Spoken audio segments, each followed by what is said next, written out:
Aujourd'hui, c'est la fête, c'est peut-être cette rencontre. Donc, Marina, ça marche ou J'ai pas? un petit problème, c'est que je ne vois pas que c'est en Alors, direct. Donc attends, je vais essayer peut-être de me c'est reconnecter. bien. Aujourd'hui, c'est bien. Donc, Non, Je si, mets ça... une ambiance Non, avec la c'est bon. musique. Très bien. On va demander la fluidité, ça serait bien. Voilà. alors, donc Ça- c'est bon? Ça marche bien? Ça marche, je pense, oui. D'accord, ok. Donc, c'est bon. Super. Donc, t'entends? C'est bon? Non, ok. On va pouvoir commencer alors. Donc, on est très très heureuse de t'accueillir parce que c'est pas facile. On a interviewé déjà une Québécoise et d'ailleurs, je sais pas si tu la connais, mais je pourrais te donner le contact parce qu'elle est très intéressante. Elle s'appelle Manon Lavoie, donc elle fait aussi de la créativité. Elle fait la technique du journal créatif. Je sais pas si tu connais. Oh, ok. Marie Jobin. Et on a un peu, enfin, on n'a pas de difficulté, mais un petit peu quand même à trouver des personnes en France qui font ce type de travail. Apparemment, c'est un peu plus rare. Je pense que dans les pays anglophones, c'est plus développé. Donc, on est très, Oui, très contente de t'avoir trouvé et de pouvoir t'interviewer aujourd'hui. super. Une anglaise en France, donc déjà c'est bien. Et donc, on va peut-être te laisser te présenter et nous dire ton parcours un peu et ce que tu fais aujourd'hui et comment tu en es arrivé là. Voilà. D'accord, voilà, long chemin. Voilà, je m'appelle Nikki, j'habite Nantes. Je suis arrivée en France en 2001. En fait, c'était vraiment mon rêve depuis l'enfance. Et je me sentais toujours perdue en Angleterre. Et c'est autour de l'âge de 12 ans que je me suis décidée, ça y est, c'est la France. Et voilà, donc en 2001, je faisais en France. Et voilà, à cette époque-là, j'avais mes deux filles, je ne faisais pas grand-chose, j'étais formatrice en anglais. Et en 2011, j'ai commencé le chemin de Reiki. Et je crois que c'est ça qui fait vraiment le chemin, ce que je fais maintenant. C'est grâce à ça. Et même le Reiki, c'est une surprise pour moi, je ne connaissais pas. En fait, j'ai reçu un genre d'email, un genre de spam qui disait, voilà, il faut emmener du Reiki dans votre business. Pour moi, il y avait des clics. Je dis, ben, je ne sais pas ce que c'est, mais je sais, il faut que je le fasse. Donc, j'ai fait mon niveau 1. Et au fur et à mesure, comment faire avec le Reiki, comme je viens de vous expliquer, c'est comme un seul coup, le chemin change. On a plein de fleurs sur le chemin qui nous amènent sur notre chemin de vie, si on veut. Et en 2013, 2012, voilà, c'était niveau 2. Et puis 2013, je viens mettre Reiki. Et avec ça, les gens commençaient vraiment à me dire que j'ai quelque chose de positif en moi. Donc, j'ai commencé à aider les gens à être plus positifs dans leur vie. Et au fur et à mesure, je commence à dire, voilà, j'ai toujours cette envie d'être créative. Et je crois que c'était ma divorce. J'avais envie de peindre, je crois que pour m'exprimer. Et voilà, j'étais devenue obsédée. Donc, j'ai commencé à peindre et j'ai commencé à parler de la peinture autour de moi et les gens commencent à me dire, ah bah oui, mais je suis pas créative, je suis nulle en peinture. Donc, il y avait quelque chose dans ma tête qui disait, ah, c'est pas vrai, tout le monde est créatif. Donc, j'ai commencé à monter des ateliers, en fait, la peinture pour les nuls. D'accord. Parce que les Français, ils adorent que je fais. Les Français, ils adorent dire que voilà, je suis nulle, je suis pas bien, allez, on descend en bas, allez, je suis nulle en peinture. Et c'est là, en fait, j'ai commencé à voir quelque chose qui se passait à travers mes ateliers, que les gens, si on donnait la place pour votre créativité, il y a quelque chose qui se passe à l'intérieur et que ça change vraiment l'intérieur de nous.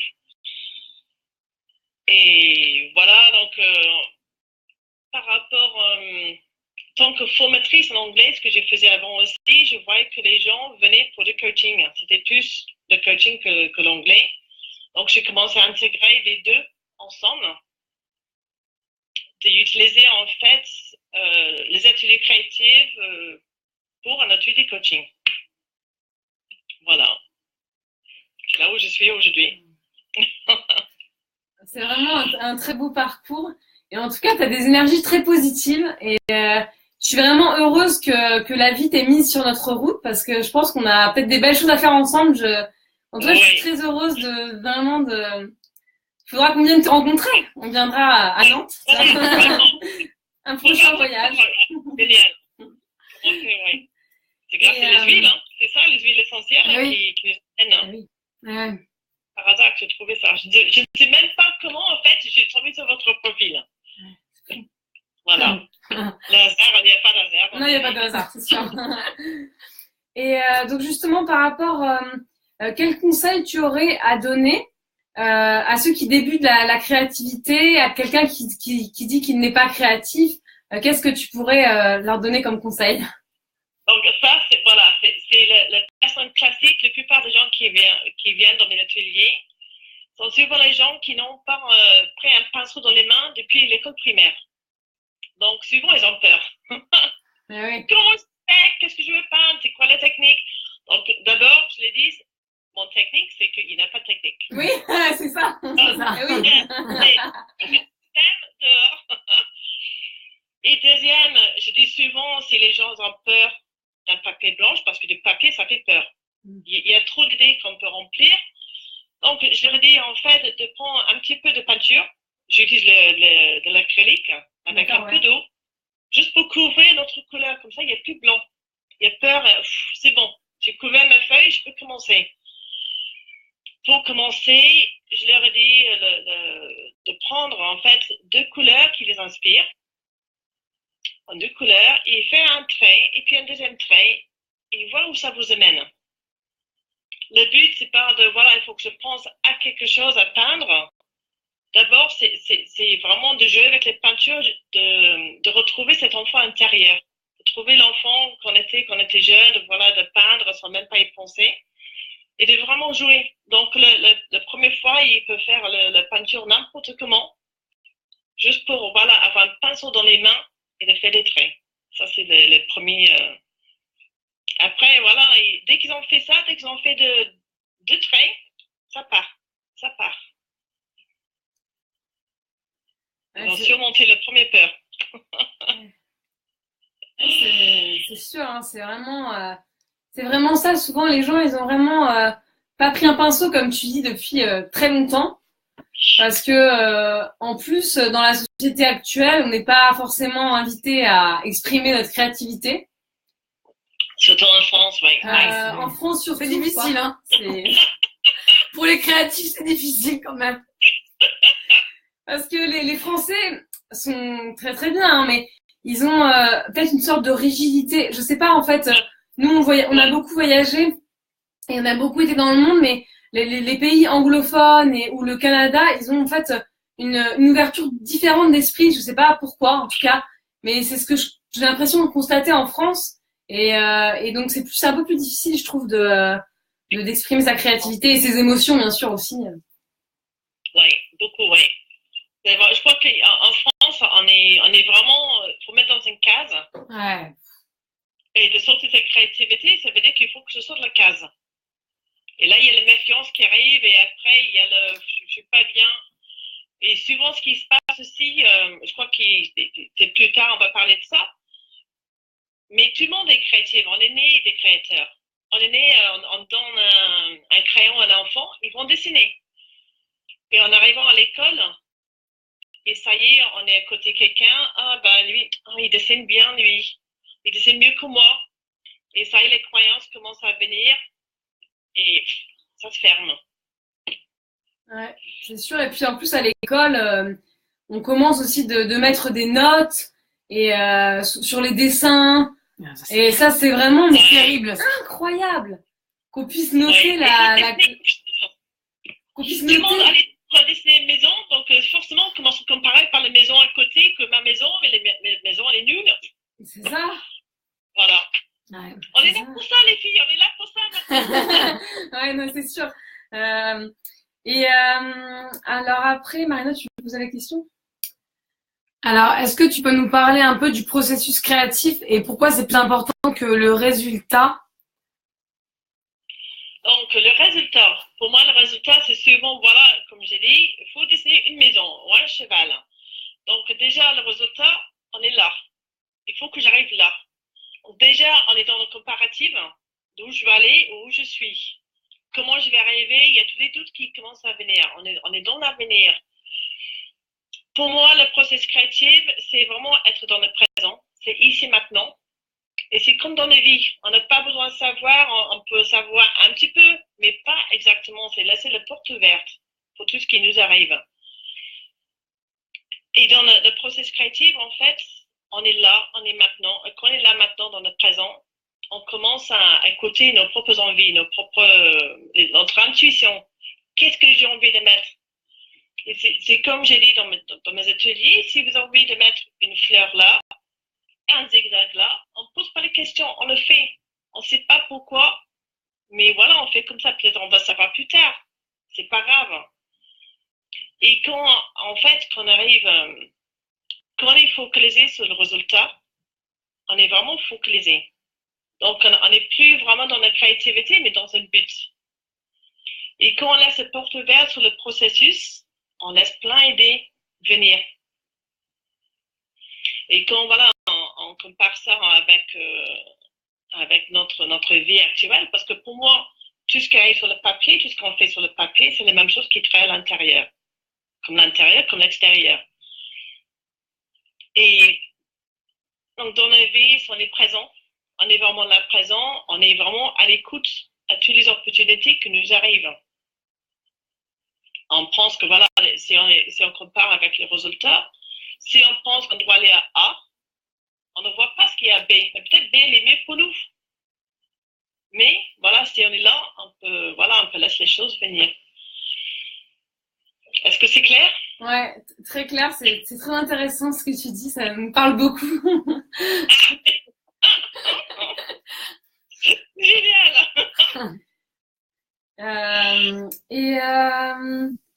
Ah oui, en quoi qu'est-ce qui peut nous aider en fait? En quoi l'art peut nous aider, la créativité dans des périodes difficiles?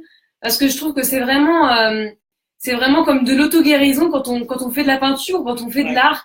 Il y a vraiment quelque chose qui peut guérir. En tout cas, je crois. Oui, c'est intéressant parce que en fait, j'ai pas mal d'ateliers en fait qui sont devenus simplement face à face. Les gens, ils arrivent toutes seuls, ils sont vraiment contents de faire ça. Et quand on est en face à face, les gens puissent ouvrir.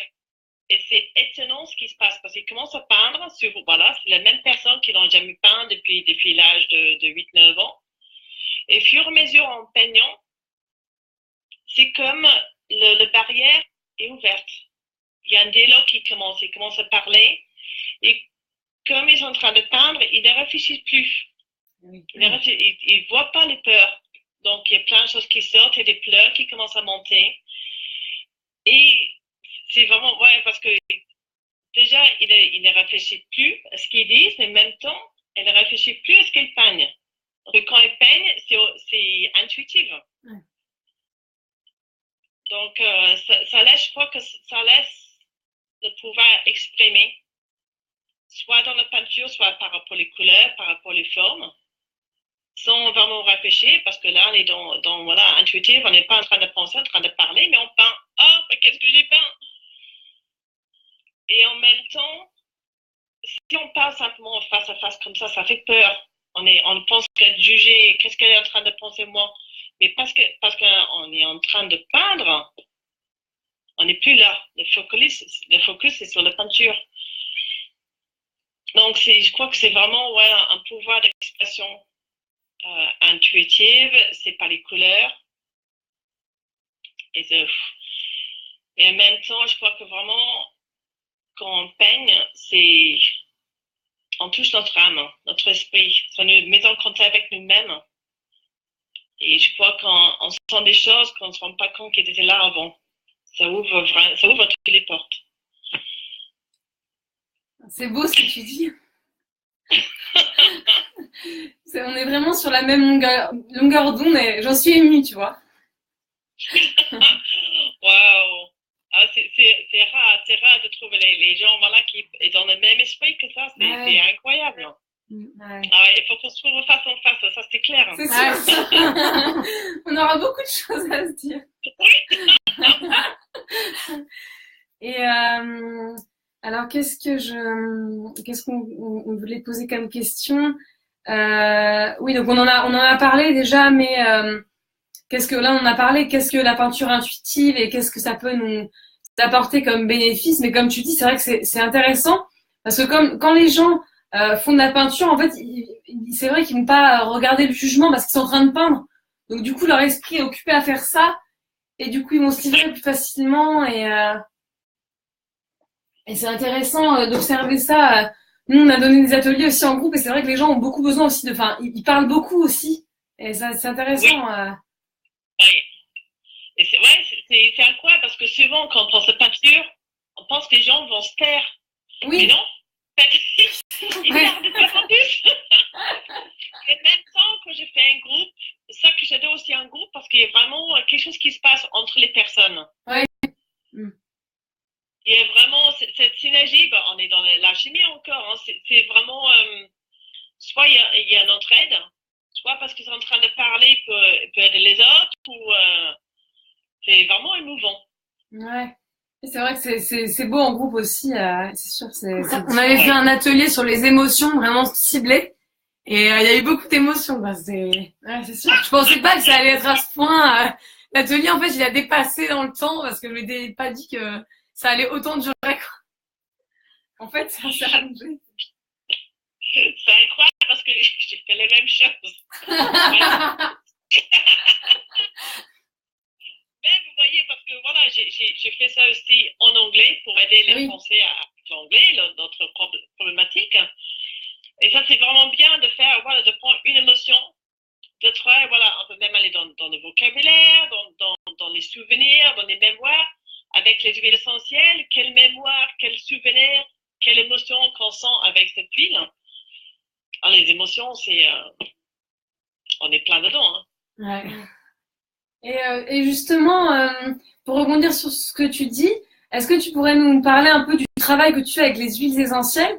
Nous, on essaie aussi dans nos ateliers de les introduire et je trouve ça intéressant, les huiles essentielles, surtout d'Utera, qui sont tellement pures, tellement belles. Oh, ça fait que 2 mois. Je suis venue à doTERRA il y a à peine 2 mois. Simplement parce que voilà, il travaille avec les émotions. Pour moi, c'est ces huiles-là, ça c'est clair. Et voilà, ce sont des huiles tellement intuitives, c'est incroyable ce qui se passe là. Ça m'étonne à chaque fois que je les utilise. Donc, c'est seulement, voilà, cette semaine, je commence à mettre vraiment les huiles essentielles dans les ateliers. Et c'est marrant parce que, même en face à face, avant que les personnes arrivent, je sais quelle huile ils ont besoin. Sans savoir, je mets une huile dans le diffuseur. Et puis, par hasard, ils commencent à parler. Je dis, c'est pour ça que j'ai choisi cette huile-là. Parce que tu as besoin, voilà, Et en même temps, l'autre jour, on avait pris une huile essentielle. Je crois que c'était Wild Orange, orange sauvage. Et je laissais sentir, alors, qu'est-ce que ça fait penser? Qu'est-ce que, tout de suite, avait l'image des oranges de Maroc, le petit déj, le soleil. Et donc, vraiment, elle était dans les couleurs orange, rouge, soleil. C'était vraiment, et ça faisait quelque chose en elle. Vraiment, livrer quelque chose. C'est incroyable le pouvoir de ces huiles. C'est incroyable le pouvoir de ces huiles. La première fois quand j'ai senti, on avait on pratiquait déjà un peu les huiles essentielles. Ça fait doTERRA, ça fait peut-être quelques mois. Et avant, on a pratiqué les huiles essentielles, mais en fait, on a voyagé un peu pendant 1 an. Et en Italie, en fait, on était dans une permaculture. Et la femme qui était là faisait du shiatsu et aussi utilisait beaucoup les huiles essentielles. Donc, on utilisait les huiles aromazones, mais elles sont beaucoup plus fortes, en fait, que celles-là. C'est vraiment, ça a rien à voir, quoi. Même ça a rien à voir. En fait, on dirait que les huiles doTERRA, elles ont une âme. Je sais pas comment l'expliquer, mais c'est. Oui, exactement. Là, j'ai des frissons, tu vois. Ils ont une âme, ils parlent notre âme. Ouais. Ça fait 30 ans que j'utilise les huiles. Mais il y a des huiles essentielles, il y a les huiles doTERRA. Et comme je dis, voilà, j'ai même pas besoin de savoir quelle huile c'est, mais je sais lequel apprendre avant que je vois même la personne. J'ai jamais connu les huiles comme ça, ils ont vraiment une âme. Et je crois que comme ils sont des huiles qui sont frais avec l'amour, début jusqu'à la fin, la vibration d'énergie, elle est tellement élevée que nous aussi, on imprègne cette énergie. Ouais. Et ils sont formidables. Oui. Ouais. Donc, combiner ça avec là, je crois que vraiment, on est vraiment complet. Hein. Ouais, c'est sûr. Ouais. Là, tous les sens en éveil, c'est parfait. Ouais, voilà, c'est ça. Et maintenant, quand j'ai plus mes huiles dans le diffuseur, c'est comme il y a quelque chose qui manque. Ouais. On en était en dimension en fait. Il manque quelque chose. J'ai besoin maintenant cette odeur. Vraiment avec les couleurs, avec le toucher, avec la vue et puis maintenant l'odorat, ouais. Ouais. Et alors qu'est-ce que j'oublie un peu mes questions. On est tellement bien ensemble. Moi, je peux rester des heures. Hein. J'aime pas ce qu'on va être en face à face, mais ça va être incroyable. Ouais. En tout cas, tu as une très belle énergie. Merci, pas vous deux aussi. Vraiment, ouais, énormément. Et donc, je sais pas, du coup, les questions, si c'était qu'est-ce qu'un vision board et comment en réaliser un, parce que je trouvais que c'était, j'aime bien, comme ça on donne des astuces à ceux qui nous regardent pour faire de la créativité, pour. Donc, un vision board. Déjà, un vision board, c'est vraiment pour mettre notre rêve sur un mur. Moi, j'ai en fait, mon vision board est justement mon canapé, donc je vois tout le temps. Et comment faire un vision board? Déjà, pour moi, il faut commencer par un bucket list. Tout ce qu'on a envie de faire, vraiment pour casser ces murs-là, que tout est possible. Il faut se rendre compte que tout est possible. Après, il faut commencer à construire, d'avoir une vision globale. Comment on a envie de sentir dans notre vie. Comment, si notre vie était parfaite, si on veut dire, il n'y a pas de perfection, ça n'existe pas, mais c'est vraiment pour le plus possible, vraiment décrire, par exemple, une journée. Comment ça va être de matin au soir. Vraiment basé sur les émotions. Et c'est ce moment-là, voilà, on a vraiment cette globalité. Et le vision board, c'est en fait, c'est pas plein d'images. Je veux ci, je veux ça, je veux ça. C'est pas ça. C'est vraiment ma journée, ma vie en boucle d'images. Et comment dire? Par exemple, on va chercher dans les magazines. Allez, on a cette 24 jours à côté de nous. Alors, la maison, c'est pas, je veux cette maison-là. C'est comment je vais sentir. Quand je suis dans la maison de mes rêves, comment j'ai envie de sentir? En sécurité, en liberté, cosy. Qu'est-ce que c'est pour moi? Donc, c'est encore dans les émotions.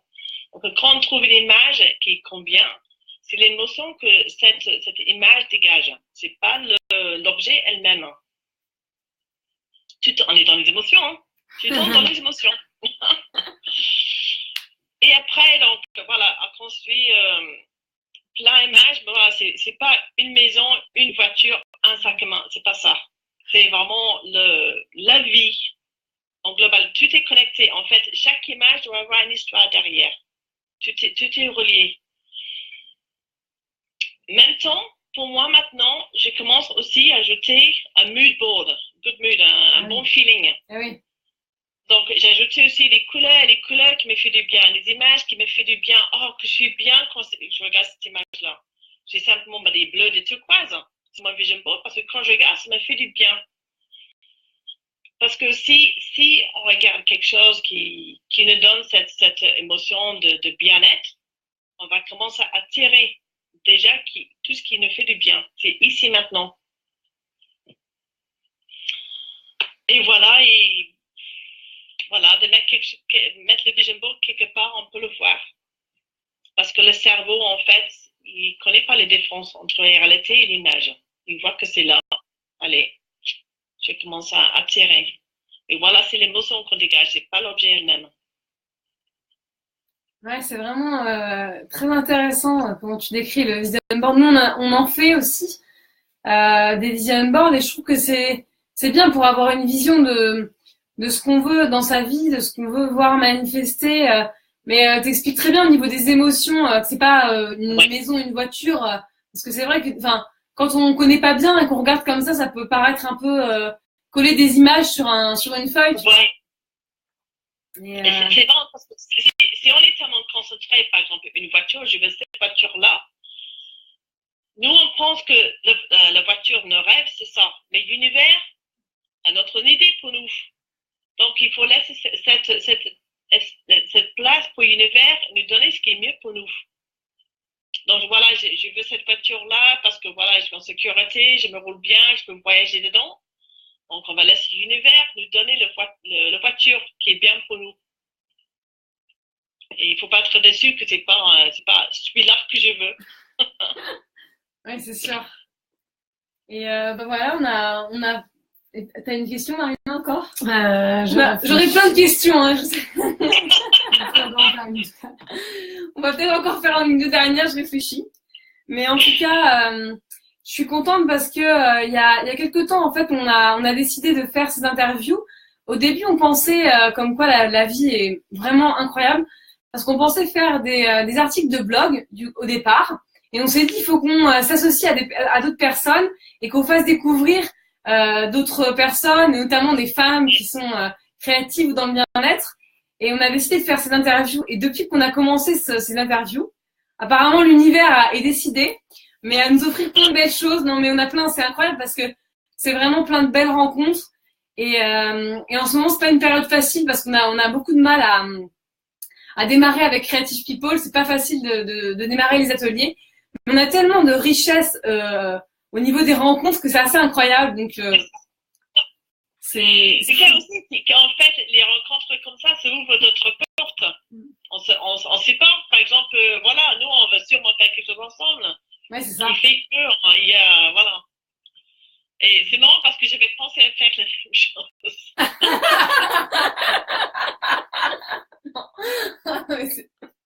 C'est pas possible, j'avais l'idée dans ma tête, c'est tellement bien, voilà, d'interviewer. Ah non, c'est vraiment incroyable, hein.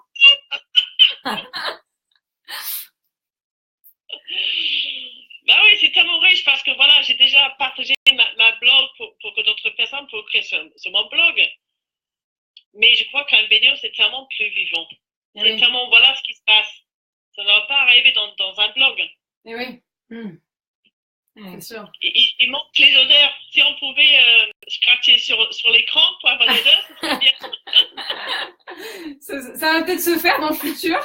Pas de souci. Bah alors, merci beaucoup d'avoir été avec nous.